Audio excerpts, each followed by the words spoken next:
বলছি আসবে, এবং তোমরা লাইক এন্ড সাবস্ক্রাইব করে আমাদের চ্যানেলটাকে এগিয়ে নিয়ে যেতে সাহায্য করো। মহুয়ার দেশ কাব্যগ্রন্থ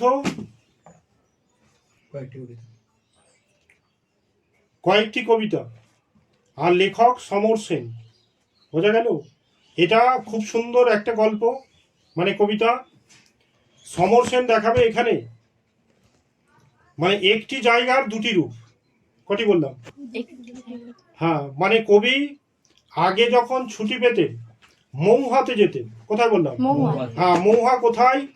মৌহা হচ্ছে সমুদ্র তীরবর্তী, বোঝা যাচ্ছে? সমুদ্র তীরবর্তী একটি জায়গায় একটি গ্রাম, যেটা জঙ্গলে ভরা। কিসে বললাম?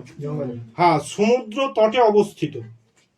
তো এই মৌহা সমুদ্র তটে কিনা সমুদ্রের বায়ু দিনের বেলায় স্থলভাগ দিয়ে সমুদ্রের দিকে ধাবিত হয়। কোন দিকে? হ্যাঁ, তো দিনের বেলায় এই জায়গাটা গুমট গরম, যেহেতু স্থলবায়ু আসছে। কি বায়ু বললাম? হ্যাঁ, আর সারাদিন গুমট থাকলেও সন্ধেবেলা ভূগোলের ব্যাখ্যা অনুযায়ী সামুদ্রিক বায়ু স্থলের দিকে আসে। কোন দিকে বললাম? হ্যাঁ, তার মানে এই মৌহাকে সমুদ্র থেকে আগত বায়ু সন্ধেবেলা, সারাদিন গুমট থাকলেও সন্ধেবেলা মৌহা আলোড়িত হয়ে যায় সমুদ্রের দীর্ঘ নিঃশ্বাসে। কি বললাম? হ্যাঁ, তো কবি আগে যখন অবকাশ সময় পেতেন, ছুটি, তো ছুটির অবকাশে বেরিয়ে পড়তেন মৌহাতে। তো মৌহা বললাম যে পূর্ববর্তীতে সারাদিন গুমট হলেও, গরম হলেও, সন্ধেবেলা সমুদ্রের বাতাস মৌহাকে কি করে দিত? আলোড়িত, মানে খুব সুন্দর আবহাওয়া তৈরি করে দিত। আর সারাদিন সূর্য, এটা একটা কি সন্ধ্যার চিত্র আঁকবে মৌহা। কোথাকার বললাম?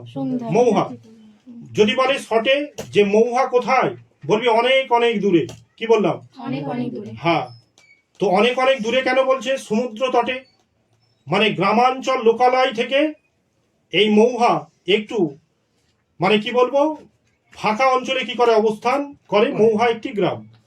তো ছুটি পেলেই কবি চলে যেতেন মৌহাতে। তো মৌহাতে যাবার পরে তিনি দেখতেন যে সারাদিন সূর্য, এই যে সূর্য যখন এখন আকাশে আছে, তো আকাশে এখন অনবরত আকাশ থেকে কি দিচ্ছে? তাপ দিচ্ছে। তাপ দিচ্ছে না? তো দিতে দিতে দিতে দিতে আমাদের যেমন সারাদিন শক্তি ক্ষয় হয়, সূর্যেরও তেমন সূর্য দিতে দিতে, আলো দিতে দিতে, যখন সূর্য পশ্চিম আকাশে অস্ত যায়, তখন এখানে কবি বলেছে সূর্যকে অলস সূর্য। কি সূর্য? হ্যাঁ, তো সূর্যের 6টা রং, 7টা রং। তো 7টা রঙের মধ্যে যখন সূর্য অস্ত যায় তখন 6টা রং, কটা বললাম? হ্যাঁ, পথেই ফুরিয়ে যায়। মানে বিজ্ঞানের ব্যাখ্যা অনুযায়ী অন্যান্য রঙের গতি কম, লাল রঙের গতি বেশি। সেই জন্য সন্ধ্যায় যখন সূর্য, আমাদের যেমন সারাদিন শক্তি ক্ষয় হয়, সূর্যেরও তেমন সূর্য দিতে দিতে, আলো দিতে দিতে, যখন সূর্য পশ্চিম আকাশে অস্ত যায়, তখন এখানে কবি বলেছে সূর্যকে অলস সূর্য। কি সূর্য? হ্যাঁ, তো সূর্যের 6টা রং, 7টা রং। তো 7টা রঙের মধ্যে যখন সূর্য অস্ত যায় তখন 6টা রং, কটা বললাম? হ্যাঁ, পথেই ফুরিয়ে যায়। মানে বিজ্ঞানের ব্যাখ্যা অনুযায়ী অন্যান্য রঙের গতি কম, লাল রঙের গতি বেশি।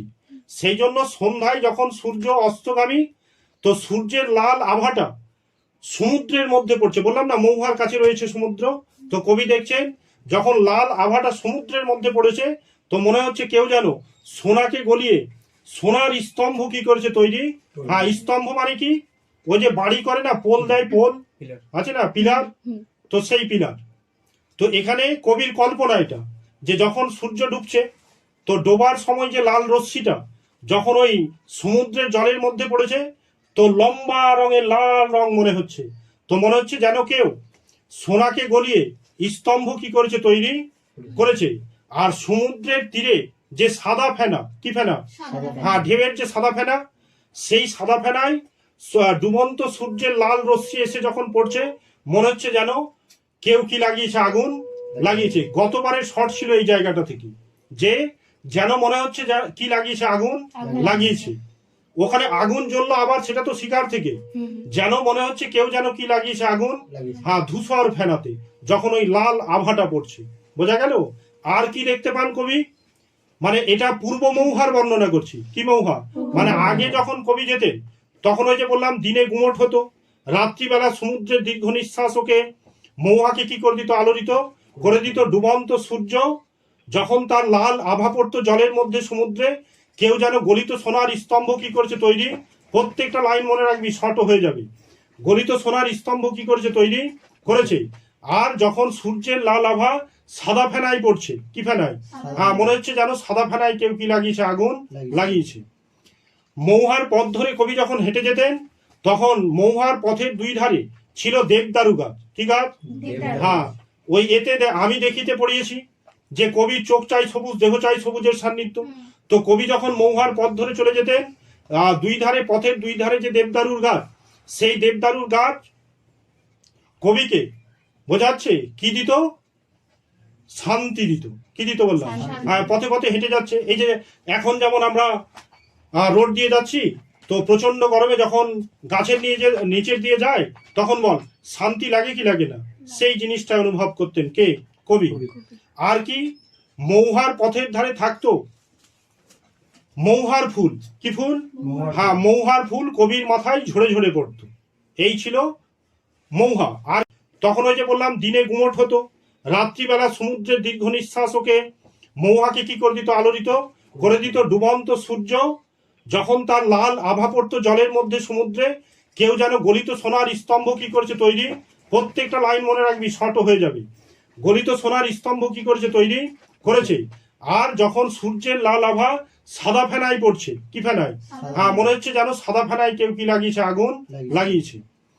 মৌহার পথ ধরে কবি যখন হেঁটে যেতেন তখন মৌহার পথের দুই ধারে ছিল দেবদারু গাছ। কি গাছ, হ্যাঁ ওই এতে আমি দেখিতে পড়িয়েছি যে কবির চোখ চাই সবুজ, দেহ চাই সবুজের সান্নিধ্য। তো কবি যখন মৌহার পথ ধরে চলে যেতেন, দুই ধারে পথের দুই ধারে যে দেবদারুর গাছ, সেই দেবদারুর গাছ কবিকে বোঝাচ্ছে কি দিত, শান্তি দিত। কি দিত বললাম, পথে পথে হেঁটে যাচ্ছে। এই যে এখন যেমন আমরা রোড দিয়ে যাচ্ছি, তো প্রচন্ড গরমে যখন গাছের নিচের দিয়ে যায় তখন বল শান্তি লাগে কি লাগে না, সেই জিনিসটা অনুভব করতেন কে, কবি। আর কি, মৌহার পথের ধারে থাকতো মৌহার ফুল। কি ফুল, হ্যাঁ মৌহার ফুল কবির মাথায় ঝরে ঝরে পড়তো, এই ছিল মৌহা। আর কি, আর কি দেখতেন বলছে, মাঠের মধ্যে থেকে মৌহায় যে মানুষগুলো, তাদের শরীরে দেখা যেত শীতের আভা, মানে শীতের আমেজ। কিন্তু বহুদিন পর যখন এটা মৌহার পূর্বরূপ, কি রূপ বললাম, হ্যাঁ আস্তে আস্তে না মানুষ কি বলে, যে মানুষ বলে যে শহরের জীবন হচ্ছে ঝা চকচকে জীবন। তো আজকে প্রত্যেকটা গ্রাম থেকে শহরে কি হচ্ছে, পরিণত হচ্ছে।